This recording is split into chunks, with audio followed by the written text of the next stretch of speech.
Hey guys, what's up? Okay, so this video's been a long time coming. I'm finally excited that I finally get to do it. So as you can see from my title, we're gonna be talking about Once Upon a Time. Um, so I have another video where I've talked about Once Upon a Time. Um, so that one was definitely more, just comical or satirical, if you will. Very tongue-in-cheek. Well, this one's gonna be a lot more serious. Um, so yeah, and it's gonna be a lot longer too. So here we go. Yeah. Um, so first thing we're going to talk about is the season 7 finale, um, 721 Homecoming and 722 Leaving Storybrooke. 721 Homecoming was written by David H. Goodman, while 722 Leaving Storybrooke was written by Adam Horowitz and Eddie Kitsis. Now, I personally believe that, this is my personal opinion, I think that Homecoming was better than Leaving Storybrooke. There were some things that were very confusing about 721. One was obviously the opening scene where you have Henry trying to wake up the girl from sleeping curse, and then he has run with Wishrum, Rumple, or Wumple. And in that time, we don't really know if that was actually Henry, because there's another scene where Wumple's talking to Henry as an adult, and their exchange kind of alludes that they crossed paths before in that first scene. But in the last scene that we see Wishrum, Henry, or King Henry, because of 610 issue over here. That was a mess. So because of that, we figure out that the Henry who we saw in that first scene was actually King Henry, and that was really confusing. That was extremely confusing. Another thing that was really off-putting for me was seeing Pan and Cruella in the Dark One's castle. I'm in the Wish Realm, because Pan actually should have been dead by that time. When 721 Homecoming is taking place, it's actually late May, early June of 2020, because Henry had just graduated high school in 720 is Henry Mills. So, and as you know, it was revealed that that curse brought them back in, brought them back in time. So, yeah. And also it was confusing to see Cruella, because at first I was like, wait, she should be dead, but then I remember, oh no, it's the Wish Realm, so it's okay that she's alive. But then I also remember in 416 Best Laid Plans that Cruella, Ursula 2.0, and Baby Lily, they all fell through that portal. So then it opens up the question where, okay, so in our world we have both real Cruella and Wish Realm Cruella, as well as Wish Realm Ursula 2.0 and Wish Realm Lily in our world, and then is there only one our world, or is there a Wish Realm version of our world? And then it just opens up so many different questions that don't need to be. But yeah, and then, but other than that, it was a really good episode. It was really good pacing. There was a lot that happened. There was a lot that was really compacted in there. I didn't feel like it was like so much, or it had to. It felt like it just felt like everything worked very cohesively, apart from those things that I had mentioned. And also, one thing that really did not work was the accelerated, like, abrupt relationship between Naveen and Tiana, because they really never had any, there was no relationship there. Now, all of a sudden, they're supposed to be, like, they're, like, hanging on each other, like, they're they're booed up, and I was like, that did not happen unless something happened that we did not see after the curse was broken and Ella went to go find Henry and Lucy and left them in Facilier's office to who knows what happened. So yeah, other than that, 721 was a pretty good episode. I did not appreciate how they just kind of waved away like guardianship and waved away Rumple's immortality, which I'll talk about in 722 because that's when we find out about that. But yeah, I think and so that's 721. 722, leaving Storybrooke. It was alright. I watched it. Well, I watched both episodes more than once. The first time I watched Leaving Storybrooke, I was really peeved because of all the logistics, and also because I know the timeline. Like I figured out the timeline. So I will also leave a link in the description. Of the timeline, of the final timeline, and also the ages of some of the characters. So yeah, that was just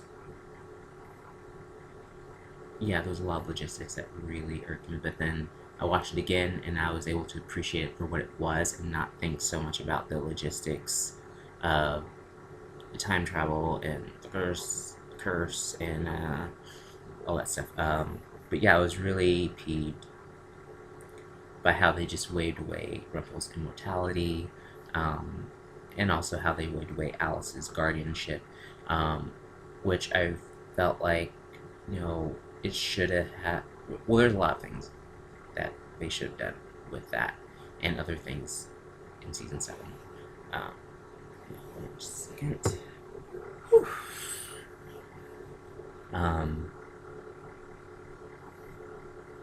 So yeah, I also had a lot of issues with, Wumple having this vendetta against Rumple, who's from the future, having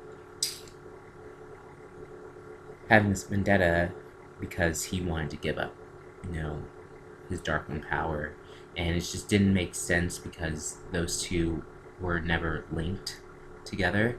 I guess I don't know what they were thinking about that. Those two were never linked together, and so it didn't make sense for his motivation to want to stop Rumple from giving up the Darkling power or finding a way to give it up, because those were two different beings. Yes, they were the same person, but they were two different versions of the same person, and the Darkling power existed in both of them apart from each other, so they were never ever linked. The only characters who were actually linked together were Regina and the Evil Queen, and that's only because they were the exact same person and not two different versions of the same person. So yeah. And of course, jumping into, there's a lot of stuff in this episode that not only me, but a lot of other people were very, very, very aggravated by. Obviously, like the elephant in the room, Neil. There was so much talk about Rumple's backstory, and so much talk about who he was that led him to become the Dark One, and it was all linked to Belle. It was all linked to Belle when, before 712 Skin Deep, before 112 Skin Deep, 712 is Taste of the Heights, sorry. Before 112 Skin Deep, there was 108 Desperate Souls, and chronologically before there was 112 Skin Deep, there was 119 The Return. Before Rumple was anything to Belle, before Belle even existed, was even thought of, before her parents even existed, Rumple was a father trying to find his son. and he became the Dark One, not only to save his son from the Ogre Wars, but also to escape this thing that was on him, because everyone looked at him as a coward because he hobbled himself to escape the Ogre's War that he was a part of, that he was drafted into, and that was 214 Manhattan. We saw that. And from that point on, he was deemed as the village coward. And he became the Dark One to escape that. And also to save his son from the Ogre Wars. His storyline was about being a father trying to find his son. And they completely negated that. They didn't even once mention Neil in the series finale. And they made it all about him getting to Belle. But he was a father first. He was a father first. And I'm going to talk more about that later. But in that final scene with, Belle and Rumpel, him finally getting to her, I felt that Neil should have been in that scene. Felt they should have had their little, they should have had their scene, and then at some point, the camera should have just been, it should have been a close-up of Belle and Rumpel, and she's saying there's someone else who wants to meet you. They part, and you see Neil right in the center, and you see, like, Rumpel's eyes just well up and just say, "Bae," and then he say, "Papa," and then they just embrace that. He should have been in that. He should have been in this episode. He should have been in that scene. And we don't know if, if they asked Michael Raymond James to return, or if Michael Raymond James couldn't return, or if he couldn't make an appearance, but there should at least been some illusion of him being there, because he was a part of Rumpel's backstory, and that whole thing is the reason why they all ended up in our world in the first place, because he wanted to find his son in the land without magic, where he ended up in. And so that's the only reason that curse was cast, so he can find Bellfire. And another thing with this show that's supposed to be about family, I felt that Gideon should have been in that final scene, in that ballroom, because he is Henry's uncle. He is Henry's uncle. He should have been there. And I felt like there should have been some type of message that should have been sent to Gideon saying, "Hey, I found your mother. Now I want you to go find the rest of your family. I want you to go join Henry and his family and be together." And I think that should have happened as well. We should have seen Giles Matthey in that final episode as well. And also, jumping back to before that final scene, as you know, spoilers, a lot of spoilers, Regina decided to cast a good curse, which there's no such thing as a good curse. A curse is a curse, it's a curse, it's bad. Curses are bad. Curses are bad. In that time, I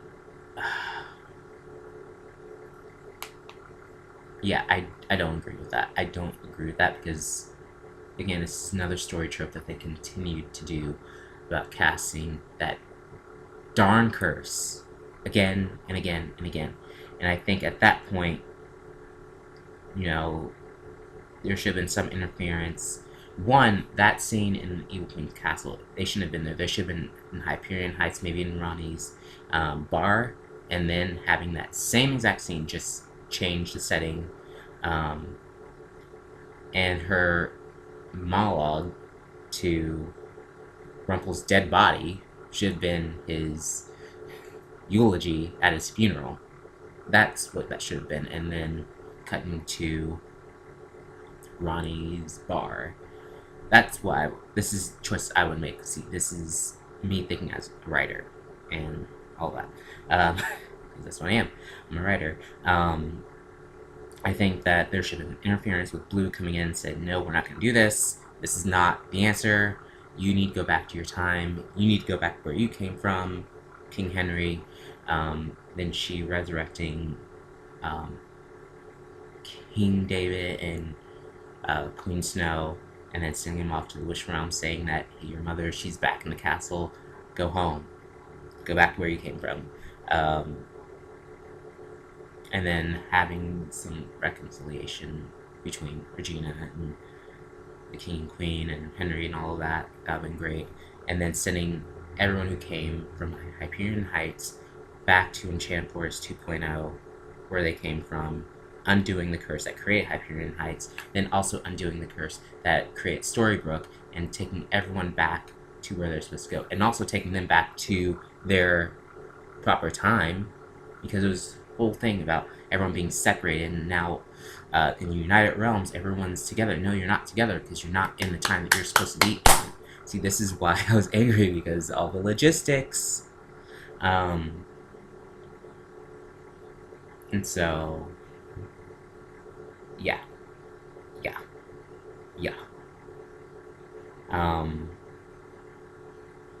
So other than that, I mean, the episode, it was alright. It wasn't like, dang, this is like, it wasn't alright. But it was nice to see, Snow and David again, and see Dwarf, see Granny, see characters whom we have not seen in a very long time. We haven't seen, well, very long, it had only been a year since we had seen them. So, but, yeah, it was very good send-off, and for everything come back to that ballroom, to Regina being crowned as the good queen when she was originally the evil queen, and for it to all come full circle. Yeah, it was really good. Like, outside of the logistics of it all, I was able to appreciate how a lot of things ended up coming together full circle, and how she ended up adopting King Henry. Alright. I'm trying to think if there's anything else. Yeah, and also getting to see Emma, and, getting to see, the baby who actually should have been released maybe around 12 or 13, actually.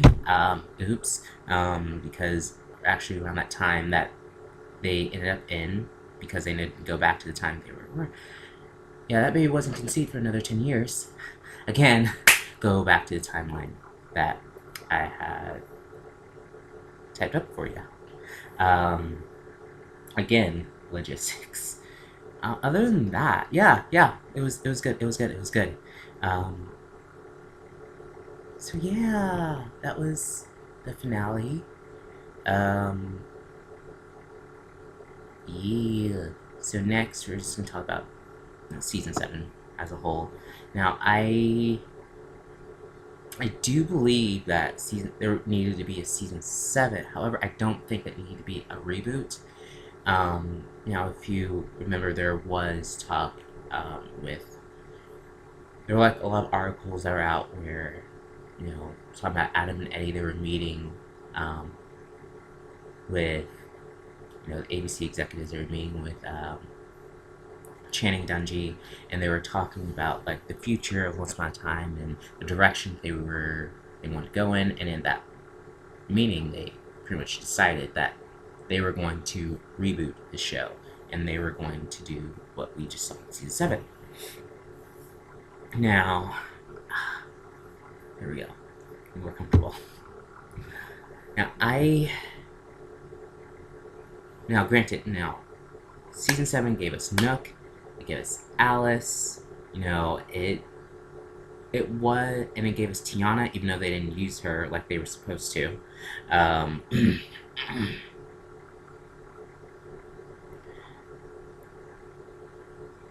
Yeah, you know why. Um, you know, I'm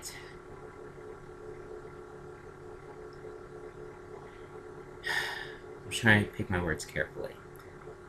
It just wasn't necessary for a reboot to happen. I think that, where season 6 was, when they brought in the Black Fairy and they were fleshing out that character. Um, Again, she has to be related to somebody. So why not be Rumple's mother?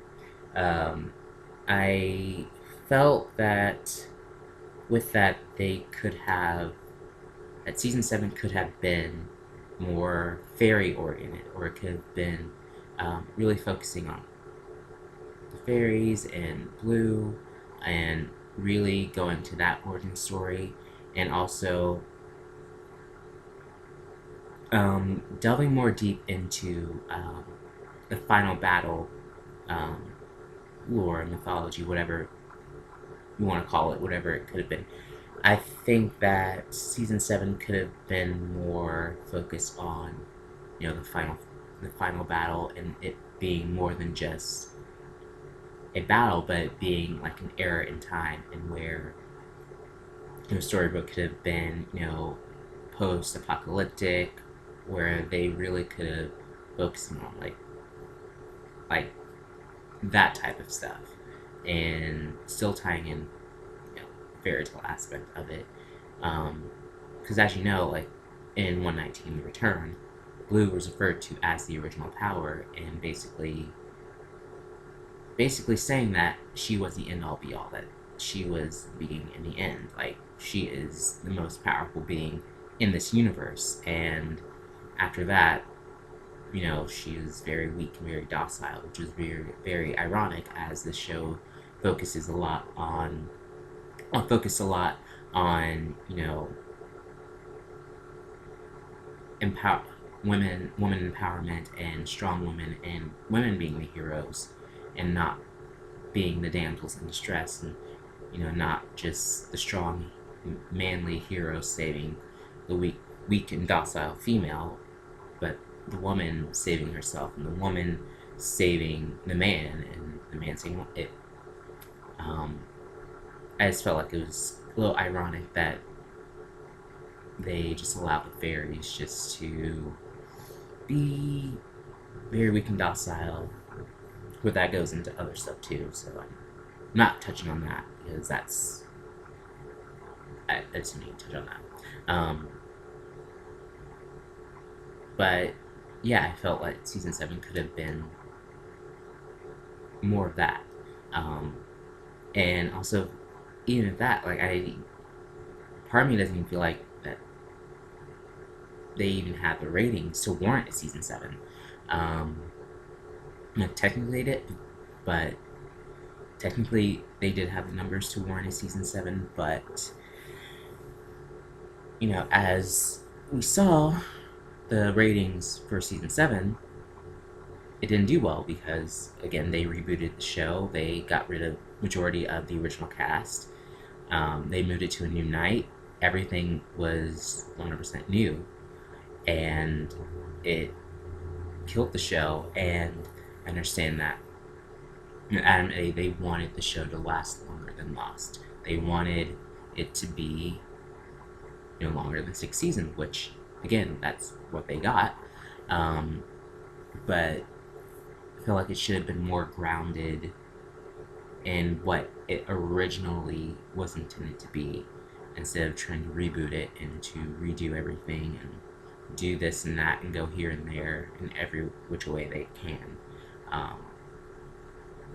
And again, just jumping back into, a lot of pretty much the story arc in season 7. There's a lot of issues with Gothel's motivation and what her end game was. I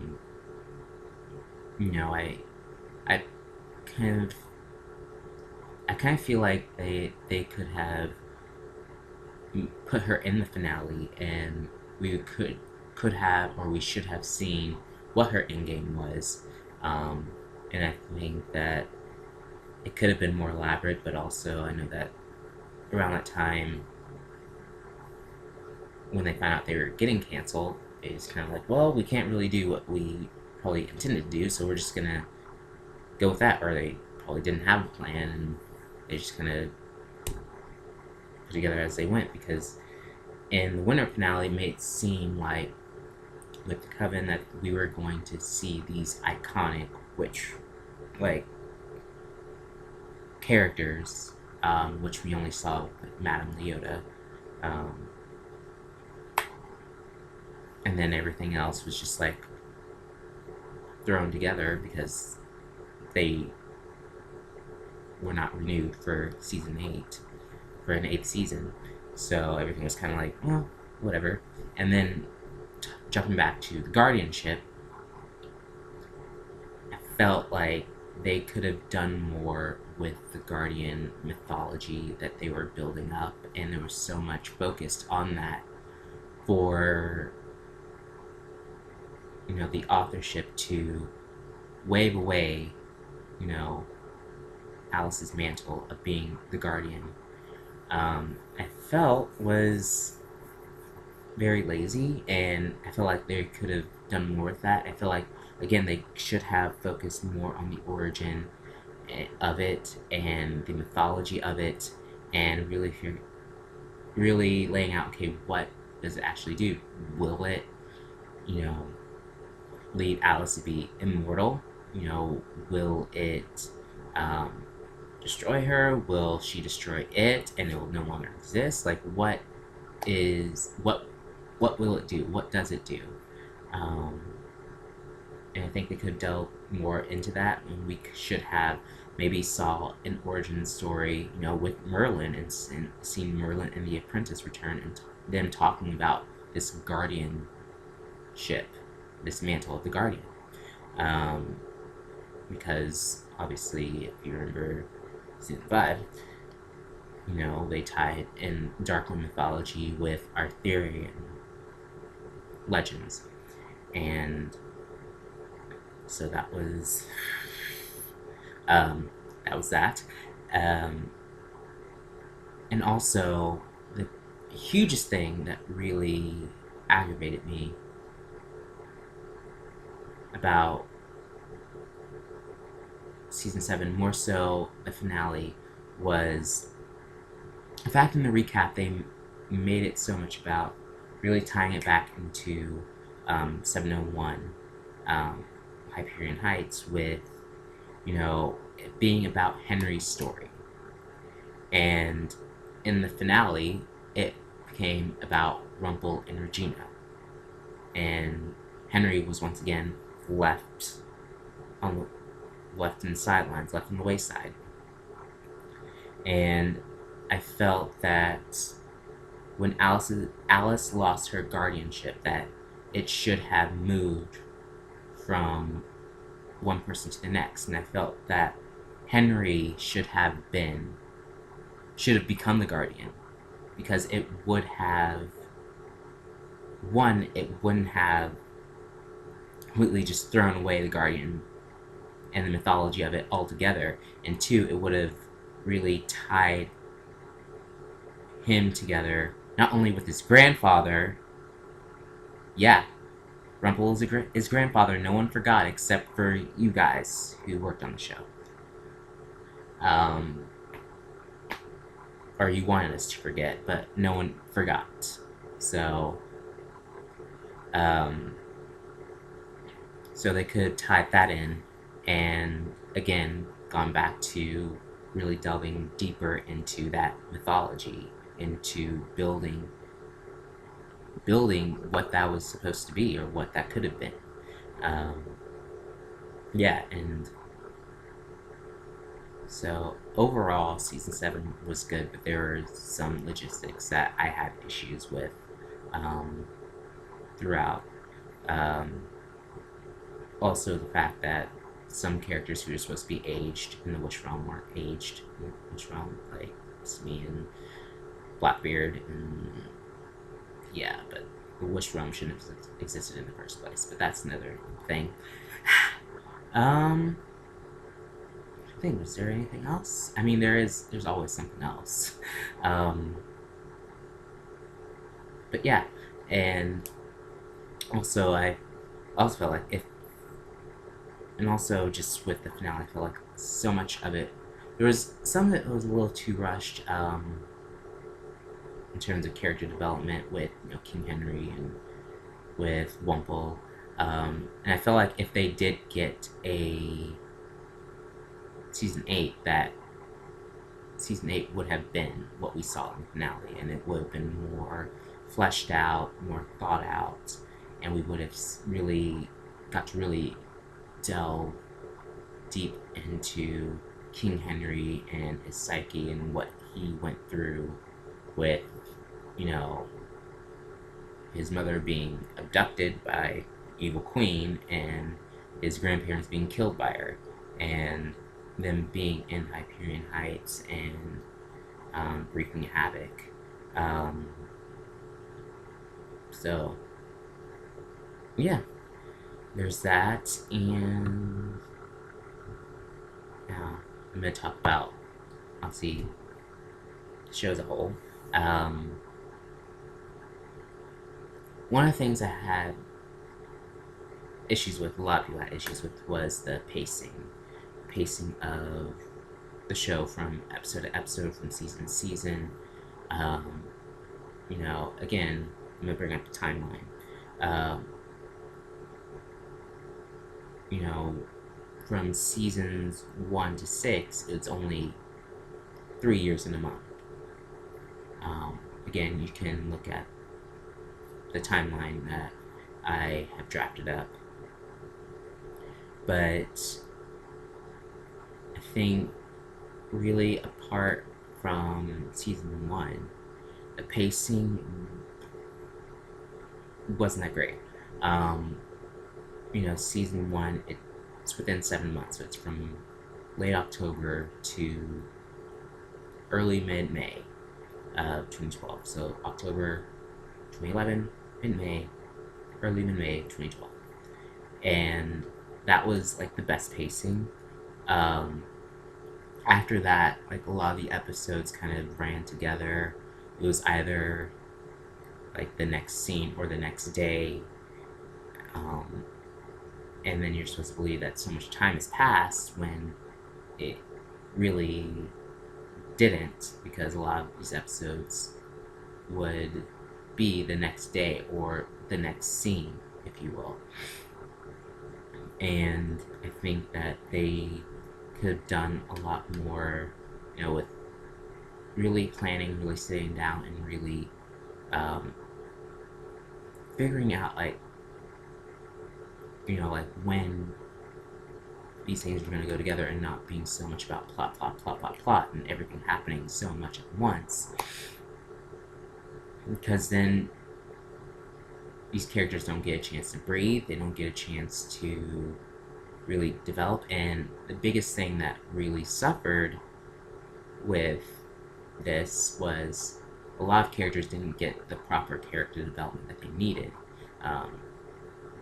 A lot of them, not all of them. Obviously, we see Regina. Regina got the character development that she needed.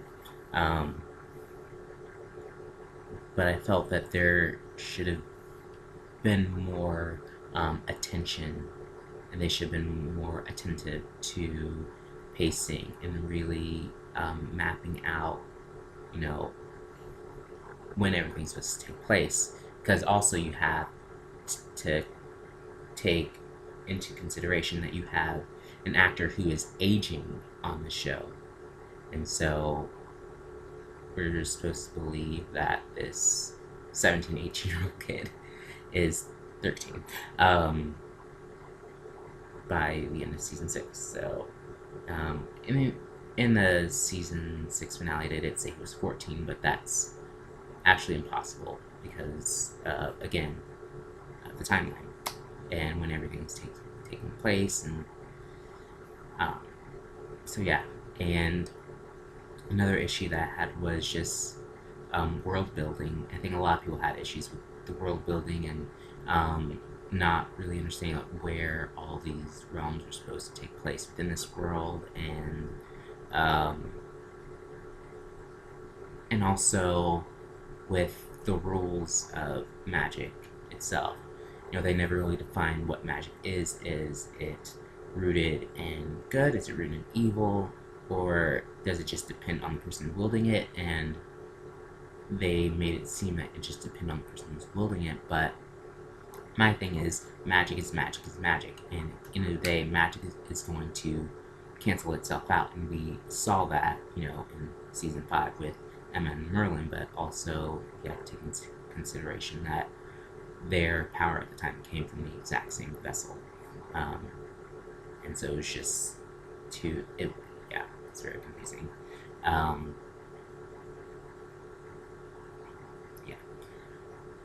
So that was, I think there should have been more attention to world building as well. And as I also move forward, I'll let you know that I'm also going to be talking also within the context of production, in the context of writing, in the context of producing and acting, all that stuff as well. So you just understand, where, I am coming from. You understand the context of that. Because this really is going to, just so you understand, my opinions, understand, the things that are on my part and things that I'm going to be speaking. I'm going to be speaking within that context as well. Excuse me. So, yeah. And I think, in jumping back, with the pacing and world building, when you come up with a project, whether it be a film, whether it be a television series like this, there's a thing that the creator should create, which is called a series Bible, which, and it's something that actually I've always done, and I didn't even know that this is what it was. I just did it because I'm just very detail oriented, I'm very visual, and I just like everything just like laid out. So I know, make the vision, write the vision down, make it plain on paper, so those who see it may run with it. So this is basically that. So a series Bible, it can have anything in there. So basically have like the script, the first script, so 101, the pilot, character analysis of all like the main characters, all the principals, and really delving deep into their backstories, into how they're related to each other, their dynamics with one another. Also delving into, just the overall arc of the series and the universe as a whole. It can delve in deeper into costume designs. If it is creating like a fictitious world, you have a map and where all these different realms and locations are supposed to be. So yeah, I think that they would have benefited a lot if they had a series Bible and they really pay attention to that, especially when you have a show that delves a lot with timeline and with backstory, and seeing these characters' backstories and seeing them in the past and seeing their relationship and their dynamics with each other, with family members, all of that. It would have benefited them a lot to have a series Bible, and you wouldn't have a lot of things that were just kind of put together on the fly and just making very hasty decisions because you just want to introduce these characters or go to this realm or do this or that, because in the day it just ends up cheapening the overall arc of the series as a whole, I believe. Right now I'm thinking about, season 3, with, Neverland story arc, and how they kind of um, veered in or dovetailed into that from season 2, and rethinking and thinking about recalling Megan Ori's comments, how in season 2 Emma and Snow were actually supposed to be in um, they were supposed to be in the Enchanted Forest for the entirety of season 2, and season 3 was alluded to be a science versus magic season. In season 2, we got to see Dr. Will was actually Dr. Frankenstein, and this whole thing with him resurrecting his brother, which was Frankenstein, and his assistant Igor saying it's like magic. And he's saying it's not magic, Igor, it's science. And there was such a build up to that, and then all of a sudden, in 221 and 222, it became Neverland. And so, yeah, there was a lot of confusion in that, and also she was under the impression that she was going to be used, and she didn't end up getting used, like they had said or they thought or what was agreed upon, and she ended up leaving the show. And and then that goes back to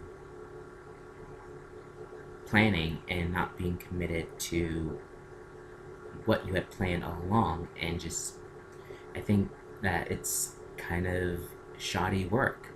I don't think that you should make hasty decisions that way. I think that you should stay with the plan that you had intended on and just follow through. And if you want to introduce something else, then do it in a way that is feasible, and in a way that makes sense, in a way that keeps the integrity of the show in terms of the behind the scenes stuff. Okay, then again, that's just me. I don't know. And then again, jumping over to season 3, with the season 3 finale in 322, There's No Place Like Home. That final scene, they shot 2 different versions of that scene. They shot the scene that everyone saw with Elsa coming out of that urn, and they shot another scene. Now, I believe that other scene they shot was alluding to Jafar and them tying Wonderland into Once Proper, because in season 4, they brought on Michael Sacca, who played Will Scarlet, the Knave of Hearts, as a series regular off the bat. Became a series regular off the bat, just like Colin O'Donoghue became a series regular off the bat for season 2. And it was a shame, because if you ever watch Wonderland, which you should, it's really good. It's really good. It didn't get the praise that it deserved, because it was on at a very it was a death slot for them. It was initially, again, it was supposed to be on during the hiatus between the first and second half of season 3. So during that time, that's when Wonderland was supposed to air, but they decided to air it simultaneously with Once Proper, and that's what killed it. And they aired it at Thursday night. So, but yeah, jumping back to that, Michael Sacca, he was amazing. That he was the highlight of Wonderland. The reason why people who did watch it, why they tuned in, was to see him and also to see Anastasia, the Red Queen. But unfortunately, he wasn't utilized to the capacity that he should have been, and partly because they even admit it, like, we don't know what to do with him, and he ended up leaving the show after season 4, and when season 4 should have probably been tying in Wonderland instead of being Frozen and Queens of Darkness, and you know, again, the show becoming more caricature of itself instead of being what it needed to be. And I'll be talking more about that later. But yeah, I just planning is what really killed him, and you see it later in later seasons where a lot of things just kind of thrown together, and it just didn't make sense. And again, I go back to the series Bible because you have to go back to those type of things to keep universes and stories and series like these grounded in some sense of belief, so we can really become immersed in this world and really understand it. And there being set rules to certain things that you can and you can't do. And again, going back to season 7, you know, in the show they made it very difficult to time travel and to portal jump. In season 7, you were portal jumping all the time, and not only was a cursed cast, but it brought you back in time, and Rumple went back in time, and da-da-da, and it was way too much. So, but that's just, you know, yeah, and,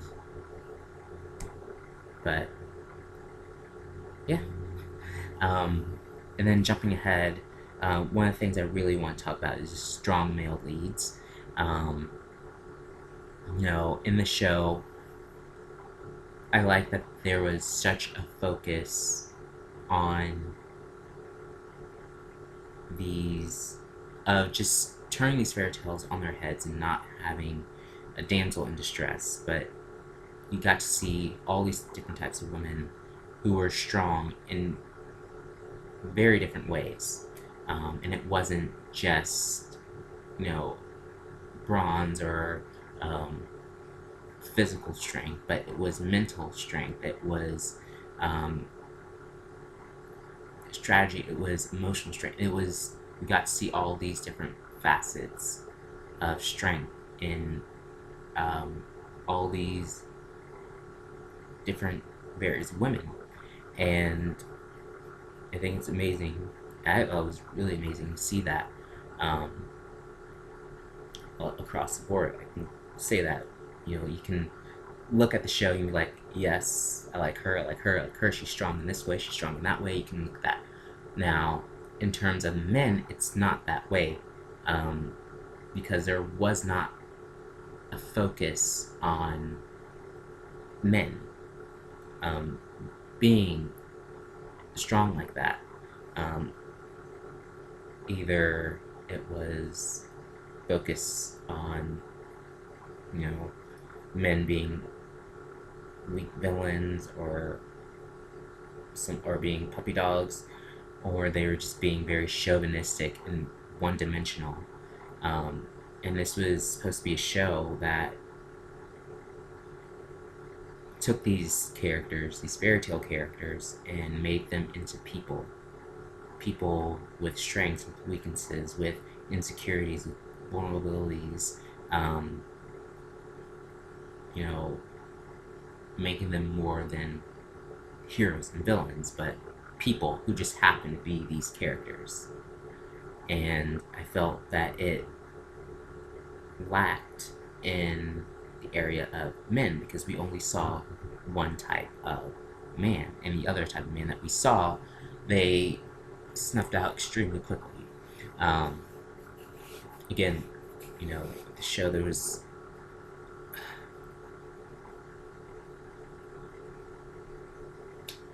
was a lot of focus on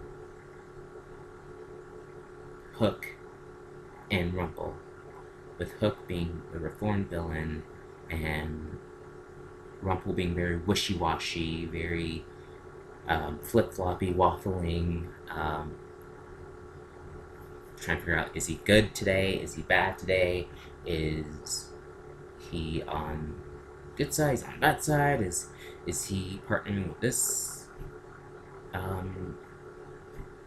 season's villain, or is he against the season's villain? Like, it was literally like night and day with him, and it was just frustrating to see that. And I'll see, I'm gonna get even deeper here because I'm gonna talk about some real deep stuff now. It felt like this is the depiction of what they want men to be. That they want men to be needy, and they want men to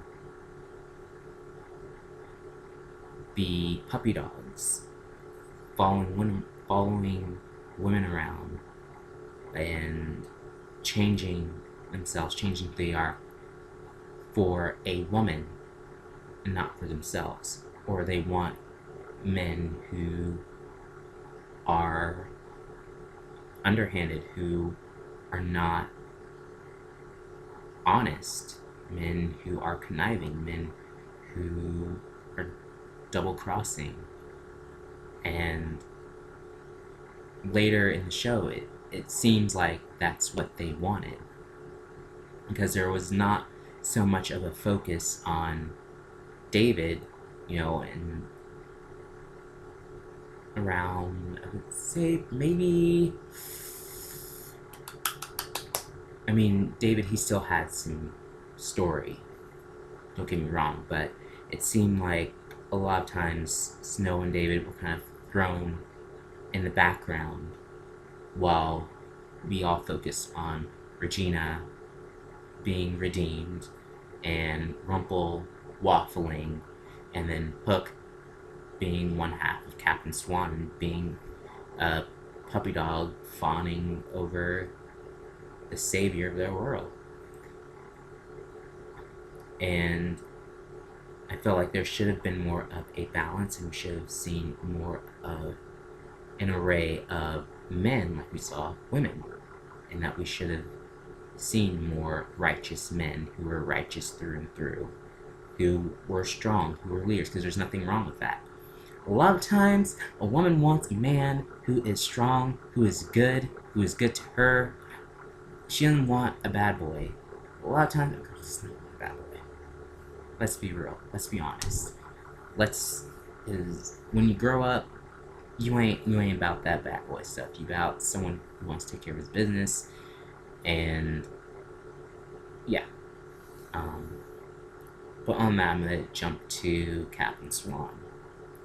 So now this is where I'm really gonna be talking about production stuff.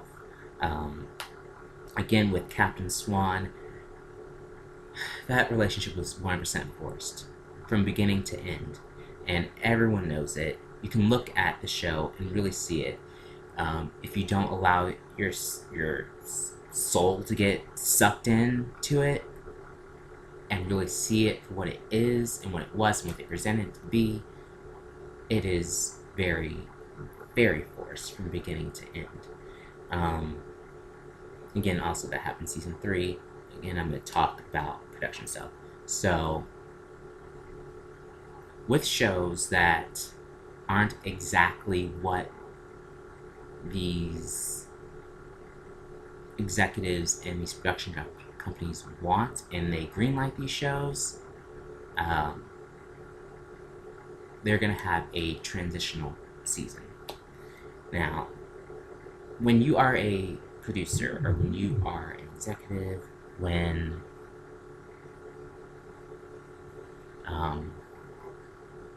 you create projects like this, and you go to a production company, you go to a network, and they greenlight it, that network owns your creative property. They own it. You do not own it anymore. Now, they are gracing you with the opportunity to work on the show, to be the executive producers, to flesh it out, to do all of that, to be the showrunners. But the showrunners do not own it anymore. They do not own that property. So Adam and Eddie do not own Once Upon a Time. So if ABC and Disney decide to reboot the show 10, 15, 20 years from now, or they decide to continue to do companion novels, they can do that without Adam and Eddie's permission, because they don't need Adam and Eddie's permission, because Adam and Eddie do not own Once Upon a Time. And with that, now there is still leniency. They can still tell the stories that they want to tell. However, the network has to sign off on it. They have the final say on what those stories are. And again, jumping back now, when a show is not exactly what the network wants or the production company wants, there's going to be a season of transition. Now, I've seen this with shows and films. I've seen television series and film series. So with season 3 of Once Upon a Time, again, they changed the story format where it became 2 half seasons. And then in that transition season, they're also going to start, changing dynamics of characters and their relationships, or writing characters in, writing characters out, shifting things. And so in season 3, that was a season that, as you know, 315, Quiet Minds, they decided to kill off Neil. And in 322, There's No Place Like Home, 7 episodes later, Emma's eating Hook's face. So I'm just like, feel like this should not be happening. And it just seems very predictable and very forced, and it didn't feel like that was a proper response for Emma to make. I remember being in LA, because I don't live in LA, I live in Texas, and I was going to North Hollywood, and I was on a bus, and there was these 2 older ladies, and they were talking about, I remember they were talking about Scandal or Empire. They were talking about one of those shows, and one of them was really frustrated because of these 2 characters that were together, and she was saying something along the lines of, like, it's one thing to, sorry, that was, my phone was ringing. Yeah, it's one thing to have, 2 characters come together, but it's more, that was silent. It's one thing to just force these characters together, but it's quite another to keep them apart and have them to continue to have that tension of wanting to be together, but they can't. And I feel like that's what they should have done. If they wanted to put Emma and Hook together, which they did, which I felt that was more of an executive decision than a showrunner decision, then I felt like they should have had that tension building of them wanting to be together, but they couldn't be together. Instead of just forcing them together. And now they're in a relationship. Now they have to go on this date because they didn't go on a date. And now they can... Nope. It was forced. And so I think that they should have that. And then when they have a date and they share a kiss, they should have the point where we actually don't fit together. It didn't work.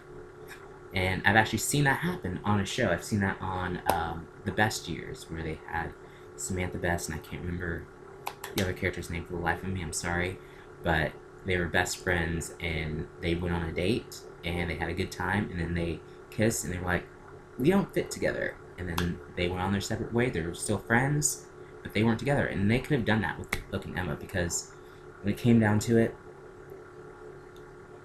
they did not fit. They did not fit.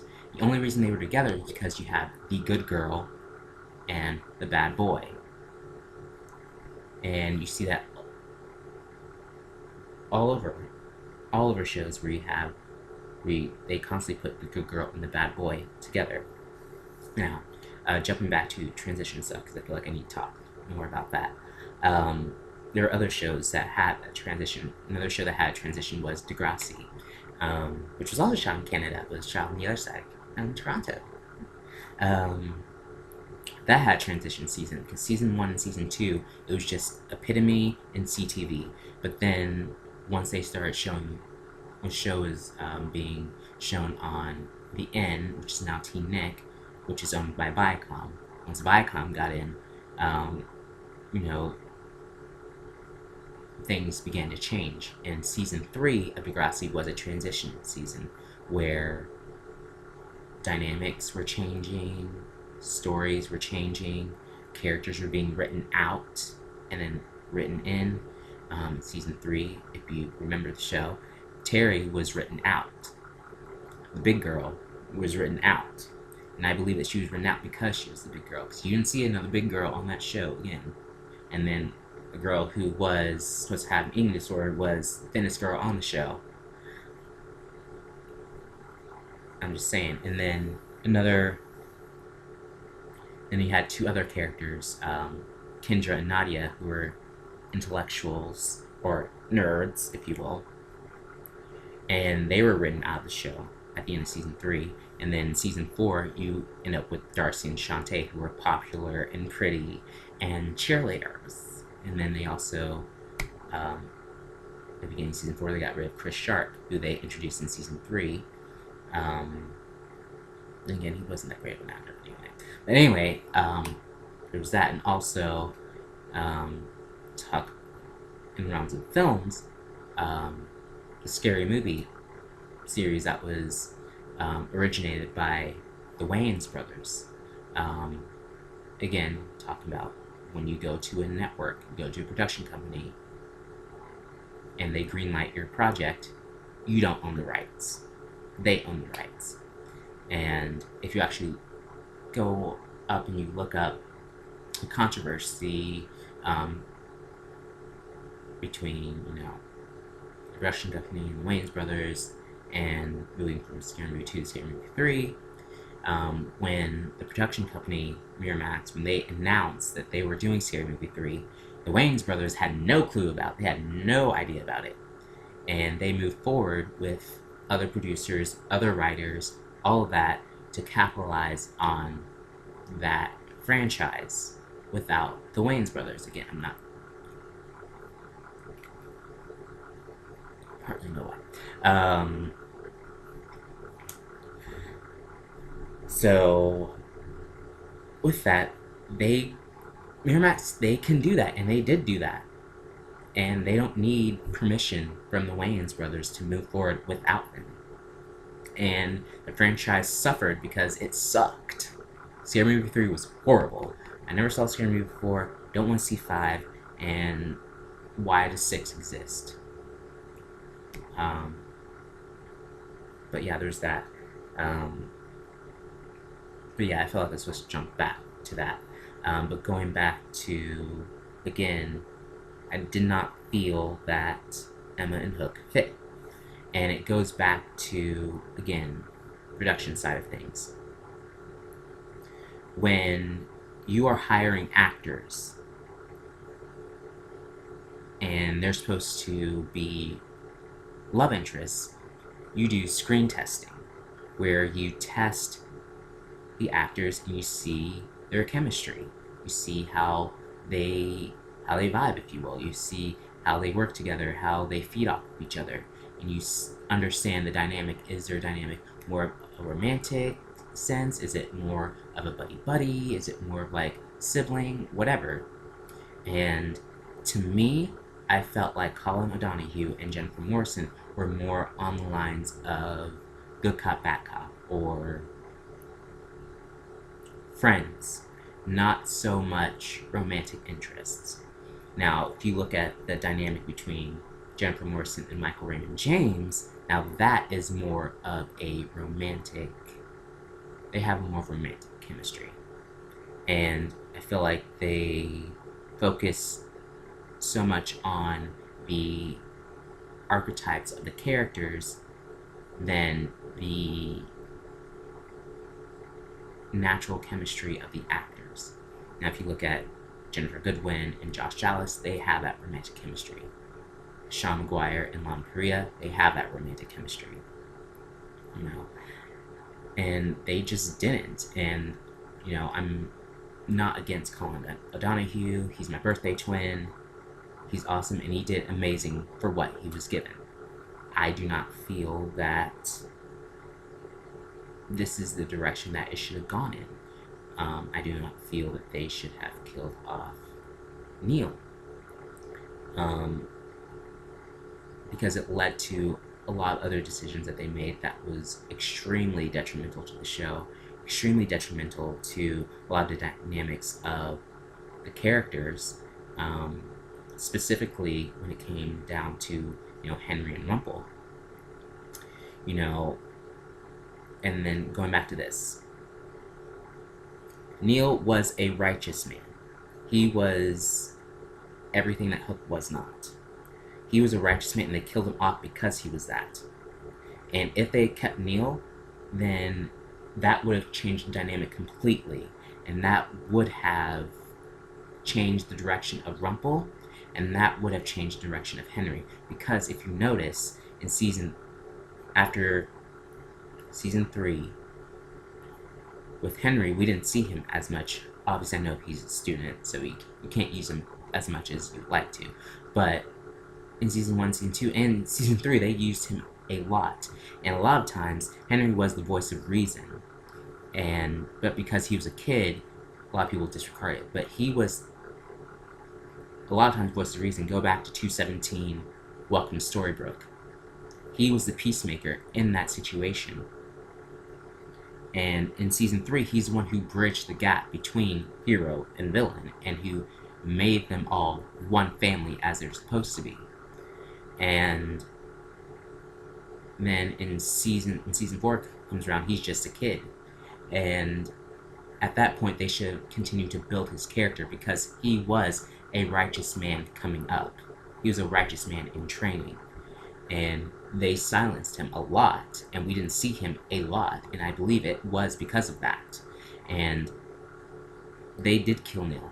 They killed Neil because, I believe they killed Neil because of that. And they also killed Robin because of that as well. Because, again,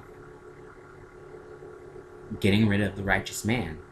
We do not want a man who is righteous. We do not want a man who is good through and through. We do not want a man to show these young men how to be real men. We don't want that. We want this man who is broken. We want this man who is dark, who is evil. We want this man who wants to change his life, not for himself, but so he can be with a woman. We want a man who is wishy-washy. We want a man who is addicted. We want a man who is a liar, who is a cheater. We want a man who is a double-crosser. And we want these young men to idolize these men and show them that these are the type of men you need to be. That's what that was about.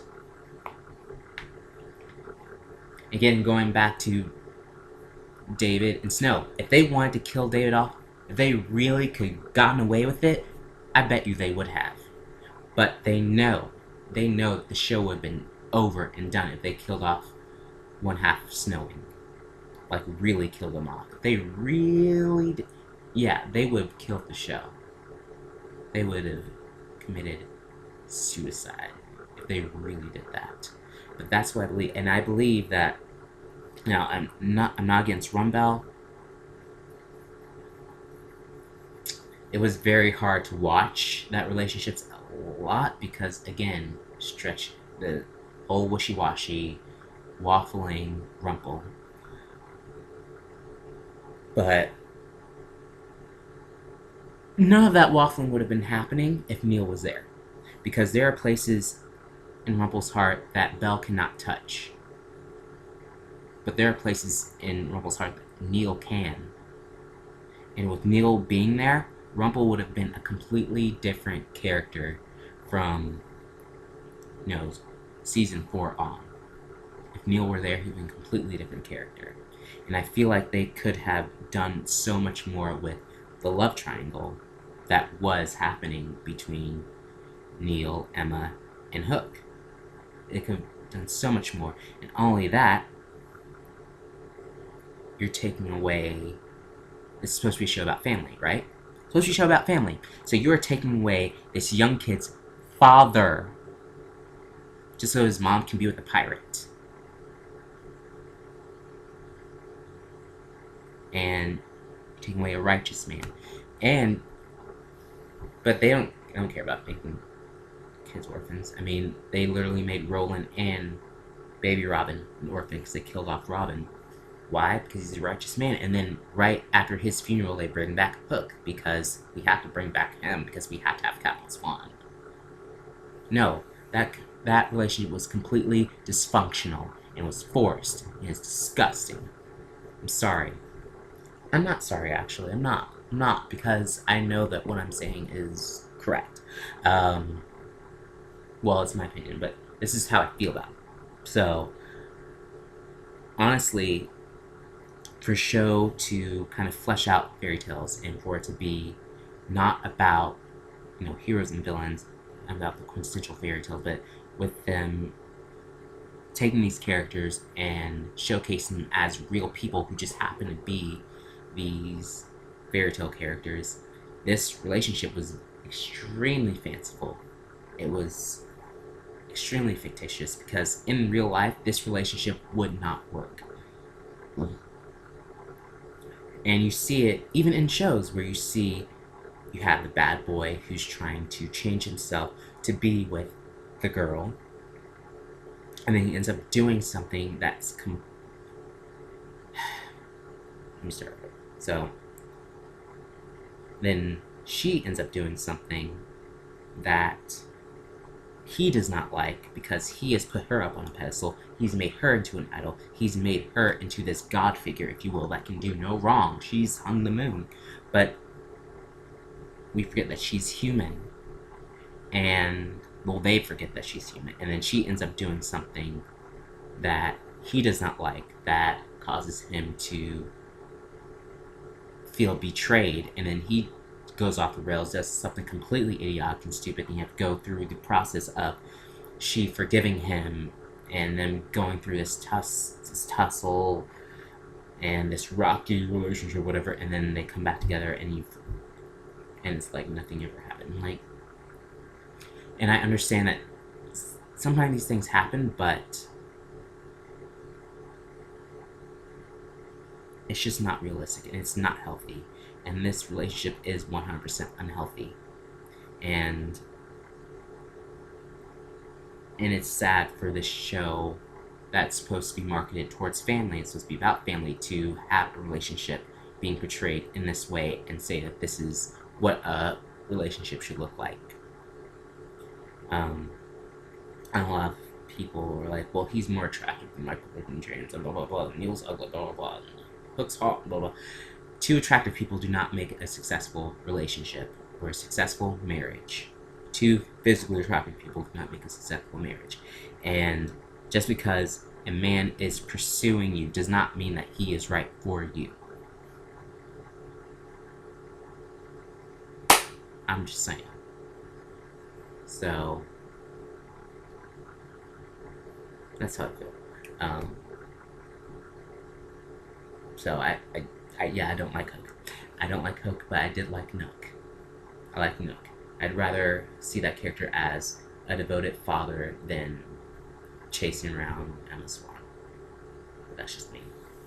So, yeah. So, Once Upon a Time, the concept as a whole. I trying to find the words, trying to put together.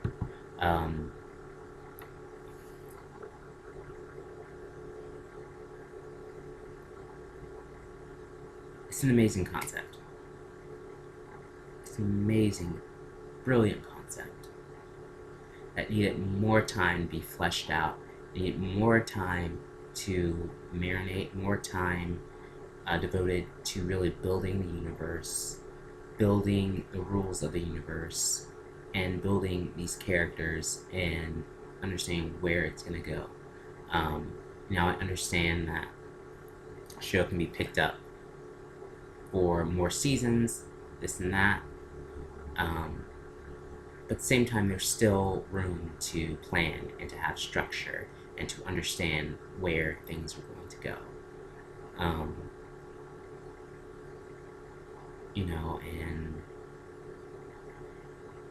And understand I love the show. I'm just really passionate about the story. I'm really passionate about a lot of things I'm very passionate about, because I felt like these were things that needed to be discussed and needed to be let out. And I'm really passionate just about the premise of the show as a whole, of the story as a whole.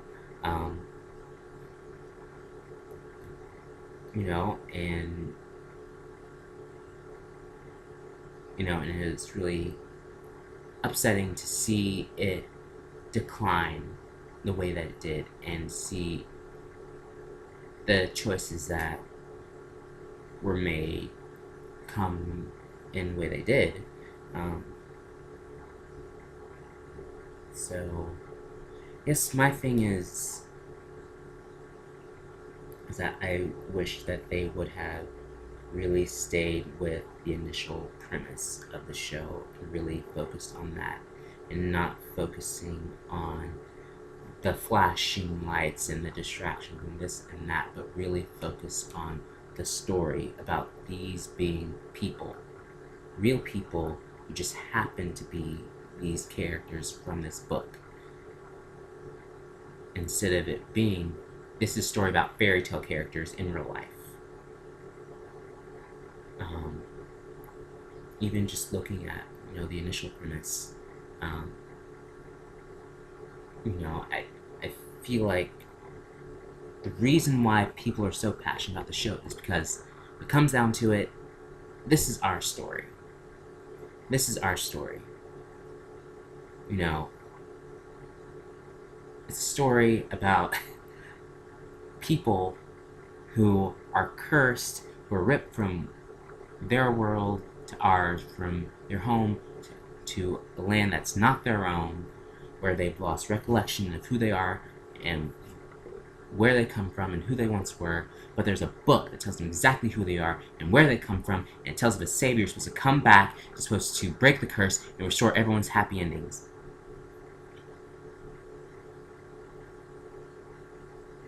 Sound familiar? Sound familiar? Because that's our story. That is our story. It's about us. About how we've been cursed. How we have been ripped from our true home, the garden, and then put in this world, in these ideologies that are not our own, where we've lost recollection of who we are and where we come from and who we once were. But there's a book that tells us exactly who we are and where we come from, and it tells of a savior who's supposed to come back, who's supposed to break the curse once and for all and make all things new. This story was meant to be about the gospel, and I don't know any spiritual background. I don't know what their spiritual background is, but my opinion, either they are Christians and they have compromised and they've allowed money to cloud their judgment, or they're not Christians and they're just like everyone else in the industry, who they've taken the Bible, they've taken the gospel, and they twist it and perverted it for their own selfish gain. Or, third option, that they never came up with this concept, and they took it from someone else who probably shared it with them, and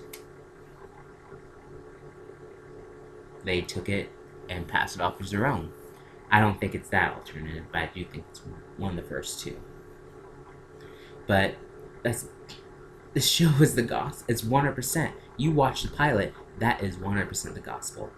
And Henry's first line in the show, when he's on the bus and that lady's asking him about his book, he says, "This is more than just a book. And when he's in Emma's car, he's talking to her about the book. He said, all these stories actually happened. These are real people.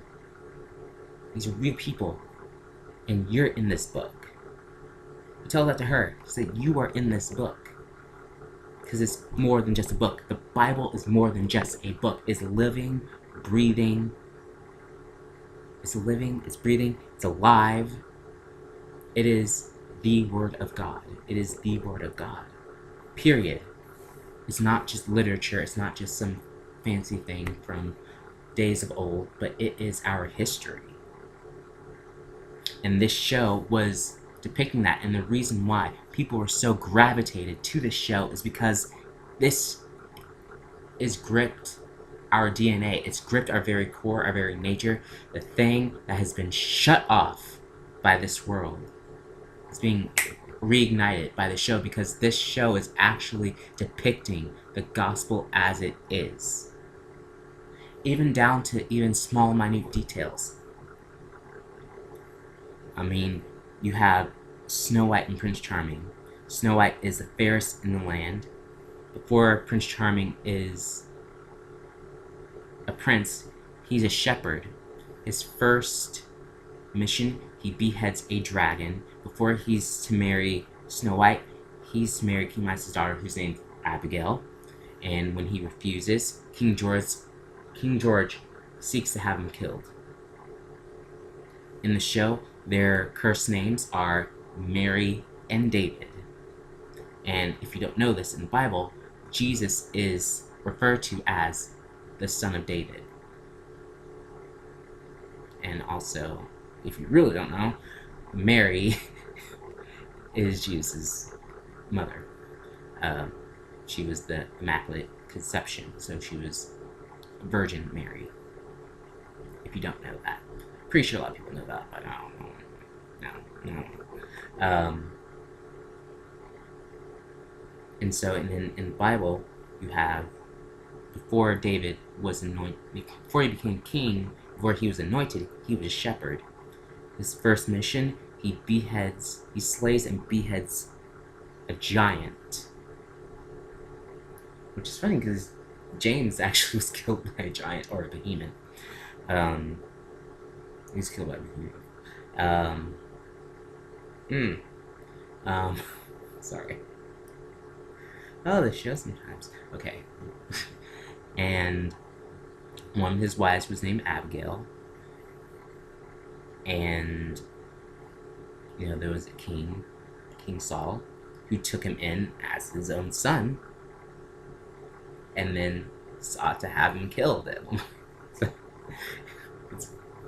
Oh yeah, and there was the whole thing in Storybrooke with, you know, David and Mary-Margaret, and the whole love triangle Catherine, and murder, all that. In the Bible, David actually was the other man. Instead of Mary-Margaret being the other woman, David was the other man. This is in the Bible.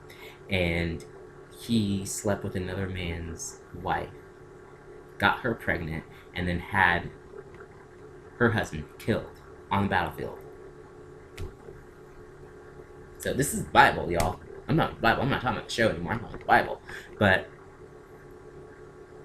this is the Bible coming to life in Once Upon a Time.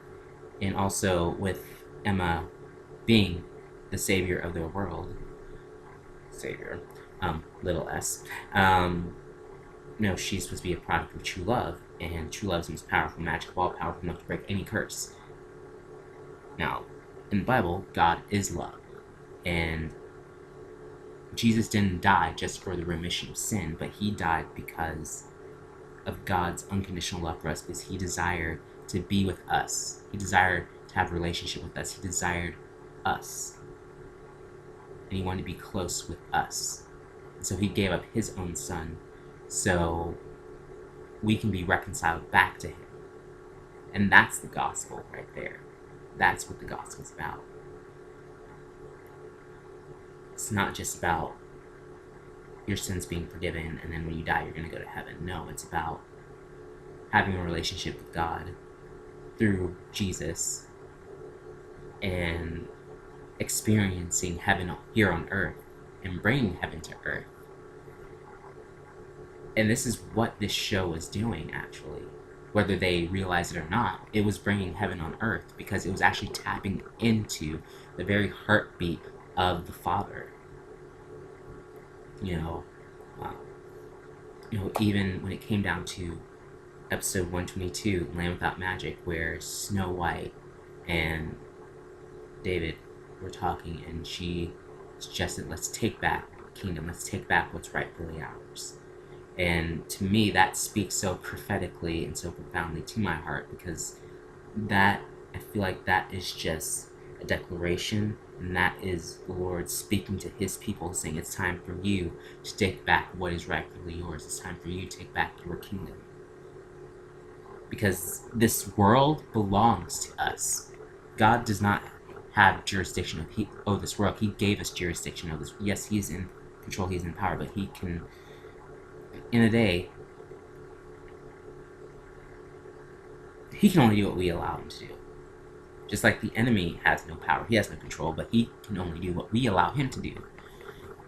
Because in Genesis 1:26, God gave us dominion over this world and everything in it.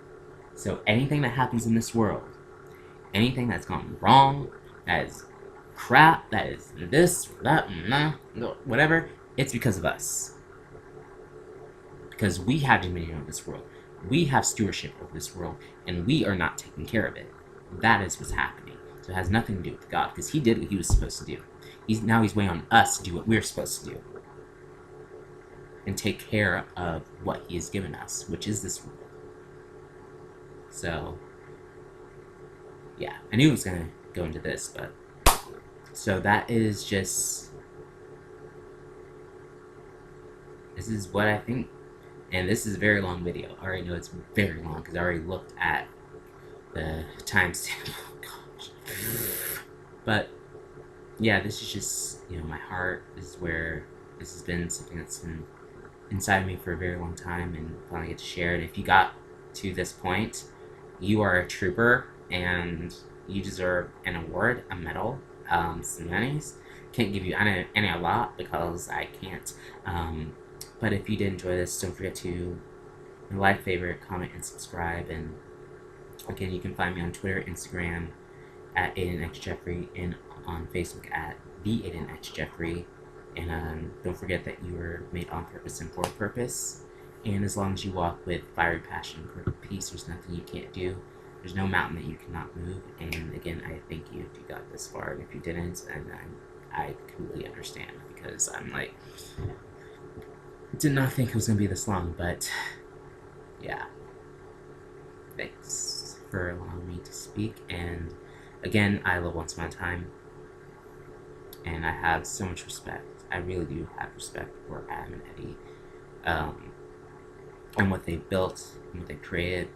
At the same time, those are just things on my heart that I felt like I needed to share, because I am passionate about the show, and because I believe in them, and I believe in the gifts and talents that they have, and and I hope that they, doing amazing, with amazing stories. And yeah, so until next time, love, peace, and air grease. Bye, guys.